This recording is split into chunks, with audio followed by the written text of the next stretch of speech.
దానికి కారణం ఏంటంటే అసలు బుర్ర బుద్ధి లేని వైసీపీ నాయకులారా, మీ అందరికి ఖబర్దా. నేను ఇప్పుడు చెప్పేది ఏంటంటే కొంచెమన్నా ఆలోచించండి. సిట్ వేదిక ఏమి నివేదిక ఇచ్చింది? ఏమని ఇచ్చింది? సింథటిక్ ఈస్టర్ కలిసిన కొవ్వు దాంట్లో కలుపుతున్నారని. అది తెలియదా మీకు? 250 కోట్ల స్కామ్ జరిగిందని నివేదిక ఇచ్చింది. ఆ నివేదికని మొత్తం బయట తీయండి. ఎవరెవరు చేశారు ఈ అన్యాయం, ఈ అక్రమాలు, ఈ దోపిడీ ఎవరు చేశారు? 250 కోట్లు ఎవరు దోచుకున్నారు? అవన్నీ కూడా బయటకు తీయాలని తెలుగుదేశం తరపున నేను ఈ రోజున మిమ్మల్ని అందరినీ సూటిగా అడుగుతున్నాను. ఆ మాత్రం తెలీదా?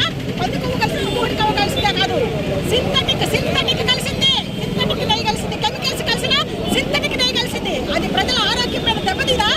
భక్తుల మనోభావాల మీద దెబ్బతీదా? ఇంకొకసారి తిరుమల వెళ్ళాలి అంటే, తిరుమల లడ్డు కొనాలి అంటే భయపడరా?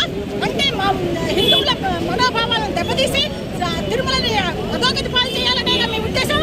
ఖబర్దార్ వైసీపీ నాయకులారా, అంబటి రాంబాబు, నీకు మళ్ళీ చెప్తున్నా, నోరుంది కదా, నీ ఇంత వయసు వచ్చింది, నీకు సిగ్గు లేదా? నీ జన్మ తగలయ్యా, ఏం బతుకుతున్నావు నువ్వు? మాట్లాడే మాటకి కొంచెమన్నా